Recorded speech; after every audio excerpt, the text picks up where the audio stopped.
Cassi. I'm a You Can Row To Master Rowing Instructor, and we're here at RVA Performance Training Center. Going to go over 4 of the kind of key positions in the rowing stroke that you should understand what these words mean, and the sequence of body positions that's going to allow you to be the most powerful in your rowing stroke. So there's 4 key parts to the rowing stroke. We're going to start with number 1, the catch position. So in the catch position, you're going to have your arms extended towards the flywheel. You're going to have your shins vertical. You're going to have your chest up off of your knees. So if you're crushing down, then you are slouched over. So give yourself some good posture. Your hips are going to be behind your shoulders. So if you drew a line from your shoulders down, they'd be right over the middle of your thigh. In the stroke, your hands are going to be towards the end of the handle. So your pinkies are going to be close to the edge and your thumbs are going to be wrapped around. This is going to allow for the most amount of room for your knees to travel. Your knees should be somewhat under your arms or right over your toes. They do not need to be out past your arms, and they definitely don't want to be close and touching on the inside. You're going to find a position that's comfortable for you. If you're carrying a little bit more weight here, they may be a little bit wider, but we don't want them to go past where the arms are. So in your catch position, you're going to be sitting up tall, eyeballs are going to be on the monitor. This is where you're going to be able to drive down with the most amount of pressure.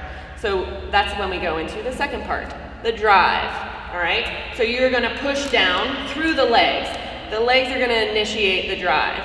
And the legs are going to do 60% of the work here in the entire stroke. So your legs are going to drive down, the momentum will continue into a body swing back, which is going to be about 30% more of your stroke, and then your arms just do that last 10%. Your arms are not doing a whole lot of this.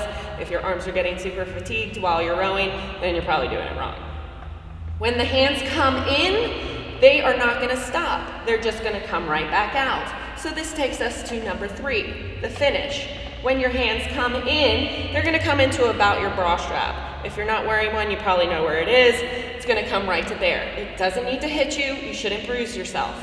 You're also not going to pull it in and stop. Your hands are always moving in the stroke, so they're going to come right back out. When your hands come in, your elbows are going to go up just a little bit so your wrist stays flat. Don't puppy dog it. Bring it in, keep it flat. That's through the finish. The arms are going to come away into a release. As they come away, the next thing that happens is you're going to close the hips back up. When you close the hips back up, this has to happen before your knees bend. You can note that my hands are over my shins. I am not bending my knees until my hands are here. You will mess this up, all right? So bring it in, the hands come away, the body comes over. Now I can bend the knees. I've made room for my knees to come up inside this box, and I can bring it back up into the catch. That part of the stroke is the 4th part. That's the recovery. So back here into the release, the arms come away, the body comes over, and the legs come back up to the catch. It's called the recovery because that's where you recover. No work is done there. You are just resting and preparing for the next stroke. That's why rowing is so awesome, because I do a really hard thing and then I get a break. So from the top, we've got a good catch position, drive down with the legs, swing the body open, pull in the arms. The arms come back away, the body comes over, back up to the catch. If you want a mantra, you can say this in your head. Legs, body, arms, arms, body, legs. And repeat it about 500 times. And there's your day. Legs, body, arms, arms, body, legs.